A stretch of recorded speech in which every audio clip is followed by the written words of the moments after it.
আর্থিক দুর্দশার ভারী বোঝা কাঁধে নিয়ে চলার অনুভূতিটা আসলে কেমন?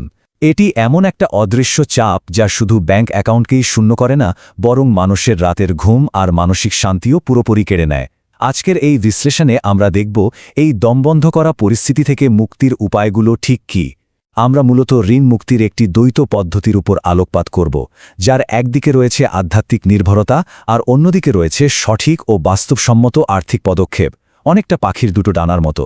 চলুন গভীরে প্রবেশ করি এবং দেখি কিভাবে এই দুই ডানায় ভর করে আর্থিক মুক্তির পথে ওড়া যায়।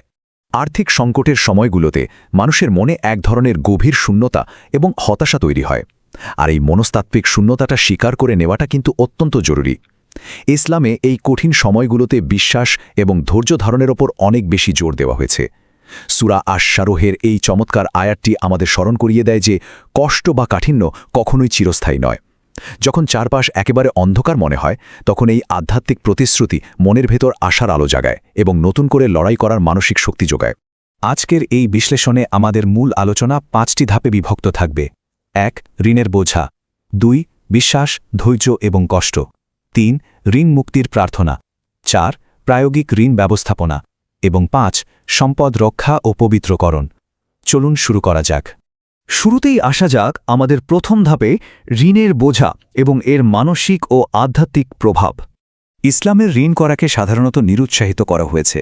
এর কারণ হল ঋণ আসলে শুধু কয়েকটা কাগজের নোট বা অঙ্কের লেনদেন নয়, এটি মানুষের উপর এক মারাত্মক মানসিক এবং আধ্যাত্মিক বোঝা হিসেবে চেপে বসে। এটি স্বাধীনতা খর্ব করে। প্রাচীন ইসলামিক সাহিত্যে আর্থিক কষ্টের কারণে সৃষ্ট এই মানসিক যন্ত্রণাকে হাম এবং হুজন এই দুটি দারুণ শব্দ দিয়ে ব্যাখ্যা করা হয়েছে। হাম মানে হল ভবিষ্যতের অন্ধকার নিয়ে উদ্বেগ বা দুশ্চিন্তা, আর হুজন হল অতীতের কোনো কারণে সৃষ্ট গভীর বিষাদ। এই অনুভূতিগুলো মানুষকে মানসিকভাবে এতটাই ক্লান্ত করে ফেলে যে তা এক পর্যায়ে তাকে অক্ষমতা এবং অলসতার দিকে ঠেলে দেয়। মানুষ তার স্বাভাবিক কাজ করার স্পৃহায় হারিয়ে ফেলে। এবার আসি দ্বিতীয় ধাপে, বিশ্বাস, ধৈর্য এবং কষ্টের মুখোমুখি দাঁড়িয়ে আমাদের আধ্যাত্মিক প্রতিক্রিয়া ঠিক কেমন হওয়া উচিত। যখন ঋণ এবং আর্থিক কষ্ট চরম আকার ধারণ করে, তখন ধৈর্য আর সৃষ্টিকর্তার পরিকল্পনার উপর পূর্ণ বিশ্বাস স্থাপন করাই হল পুনরুদ্ধারের প্রথম এবং সবচেয়ে গুরুত্বপূর্ণ পদক্ষেপ। এই বিশ্বাস আমাদের ভেতরে এক ধরনের প্রশান্তি এনে দেয়। আর প্রকৃত বিশ্বাস আসলে কি তা চমৎকারভাবে তুলে ধরে এই বিখ্যাত রূপকটি। আমরা হয়তো অনেকেই শুনেছি, একজন ব্যক্তি তার উট না বেঁধেই আল্লাহর উপর ভরসা করতে চেয়েছিলেন। তখন তাকে বলা হয়েছিল, প্রথমে উট বাঁধুন, তারপর আল্লাহর উপর নির্ভর করুন। এর মানে হল চোখ বন্ধ করে বসে থাকা কিন্তু আধ্যাত্মিকতা নয়। প্রকৃত আধ্যাত্মিকতার জন্য গভীর বিশ্বাসের পাশাপাশি বাস্তবসম্মত পদক্ষেপ নেওয়াটাও সমানভাবে জরুরি। আমাদের তৃতীয় ধাপটি অত্যন্ত গুরুত্বপূর্ণ, ঋণ মুক্তির জন্য দৈনন্দিন প্রার্থনা, যা আমাদের ভেতর থেকে শক্তি যোগায়। আধ্যাত্মিক শক্তির একটি বিশাল অংশ আসে দৈনন্দিন প্রার্থনা বা দোয়া থেকে। এই প্রার্থনাগুলো শুধু কিছু উচ্চারিত শব্দ নয়, বরং এগুলো ঋণের কারণে তৈরি হওয়া মানসিক এবং কাঠামোগত বোঝার বিরুদ্ধে লড়াই করার শক্তিশালী হাতিয়ার। নবী মোহাম্মদ সাল্লাল্লাহু আলাইহি ওয়াসাল্লাম কর্তৃক শেখানো একটি অত্যন্ত পরিচিত সকাল সন্ধ্যার দোয়ায় সরাসরি এই বিষয়গুলো থেকে আশ্রয় চাওয়া হয়েছে। এটি শুধু ঋণের বিশাল বোঝার চাপ থেকে মুক্তি চায় না, বরং এটি আমাদের ভেতরের সেই অলসতা, অক্ষমতা এবং ভীরুতার শিকড় উৎপাটন করতে সাহায্য করে।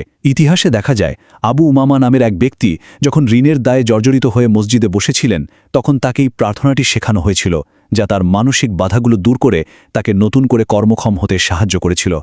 ঋণ পরিশোধের জন্য আরেকটি অত্যন্ত শক্তিশালী প্রার্থনা হল এটি, যা খলিফা আলী রাদিয়াল্লাহু আনহু এক ব্যক্তিকে শিখিয়েছিলেন। এই দোয়ার মূল কথা হল হালাল বা বৈধ উপার্জনের মাধ্যমে স্বয়ংসম্পূর্ণ হওয়া। ঋণ যখন পাহাড় সম মনে হয়, তখন কিন্তু মানুষ অনেক সময় অবৈধ উপার্জনের দিকে ঝুঁকে পড়তে পারে। এই দোয়াটি ঠিক সেই প্রলোভন থেকে রক্ষা করে এবং অন্য মানুষের উপর নির্ভরশীল হওয়ার বদলে সরাসরি সৃষ্টিকর্তার উপর নির্ভরশীল হতে সাহায্য করে। আধ্যাত্মিক দিকগুলো তো জানলাম, এবার চলুন দেখি আমাদের চতুর্থ ধাপ, প্রায়োগিক বা প্র্যাকটিক্যাল ঋণ ব্যবস্থাপনা। সোজা কথায়, আর্থিকভাবে কিভাবে আমরা আমাদের উট বাঁধব। এতক্ষণ আমরা আধ্যাত্মিক নির্ভরতার কথা বলছিলাম, এবার আমরা আমাদের আলোচনার বাস্তবসম্মত দিকে মোড় নেব। মালয়েশিয়ার একটি গবেষণায় ইসলামিক ঋণ এবং সম্পদ ব্যবস্থাপনার একটি চমৎকার কাঠামো উঠে এসেছে। এই কাঠামোতে পরিষ্কার দেখানো হয়েছে যে কিভাবে ব্যক্তিগত ঋণ ব্যবস্থাপনা, সম্পদ সঞ্চয় এবং পরিমিত ব্যয় মানুষের সামগ্রিক আর্থিক আচরণকে উন্নত করে। এটি প্রমাণ করে যে আর্থিক কষ্ট থেকে সত্যি সত্যি বের হতে হলে একটি নির্দিষ্ট পরিকল্পনা বা প্ল্যান অনুসরণ করা কতটা অপরিহার্য।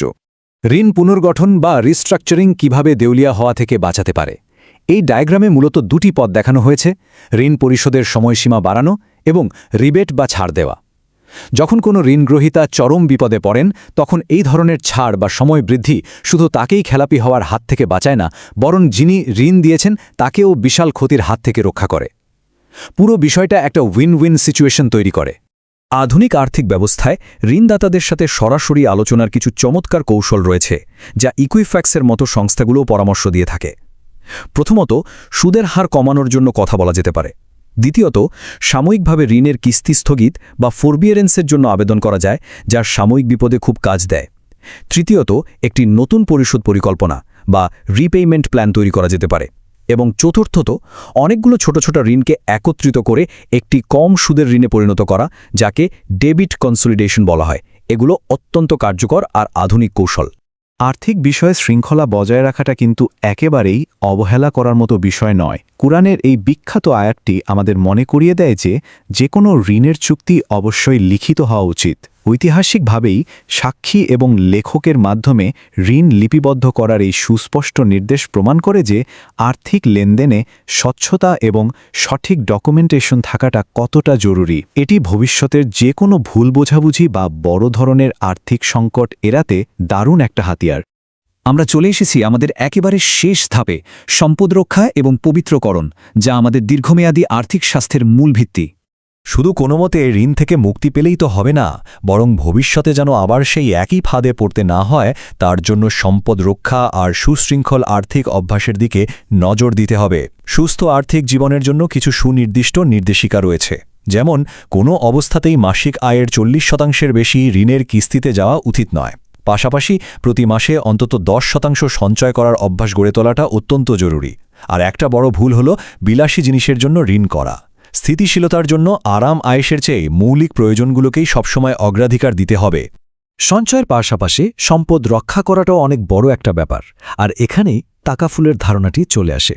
তাকাফুল হলো এক ধরনের ইসলামিক ঝুঁকি ব্যবস্থাপনা ব্যবস্থা। জীবনের অপ্রত্যাশিত ঘটনা, দুর্ঘটনা বা যে কোনো অনিশ্চয়তা তো আর বলে কয়ে আসে না, তাই না? এই ধরনের পরিস্থিতি থেকে কষ্টার্জিত সম্পদকে রক্ষা করার জন্য তাকাফুল একটি কার্যকরী উপায়। এটি মনে একটা আর্থিক নিরাপত্তার অনুভূতি তৈরি করে, যা মানসিক শান্তির জন্য ভীষণ দরকারি। দীর্ঘমেয়াদী আর্থিক স্বাস্থ্যের আরেকটি বড় দিক হল সম্পদ পবিত্রকরণ। ইসলামে জাকাত বা 2.5% বাধ্যতামূলক দান শুধু সম্পদকে পবিত্রই করে না, বরং এটি সমাজের একটি বড় রক্ষাকবচ হিসেবেও কাজ করে।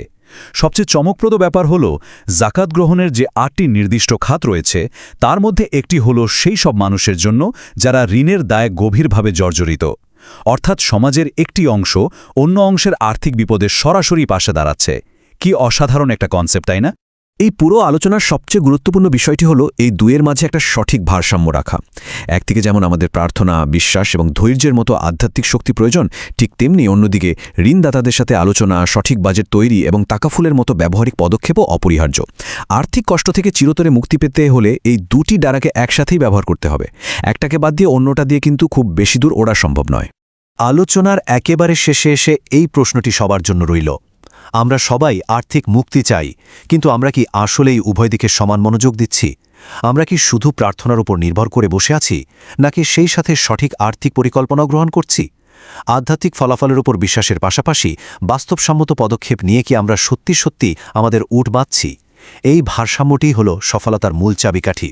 আশা করি আজকের এই বিশ্লেষণটি আর্থিক প্রতিকূলতা মোকাবেলায় আমাদের সবাইকে নতুন করে ভাবতে সাহায্য করবে।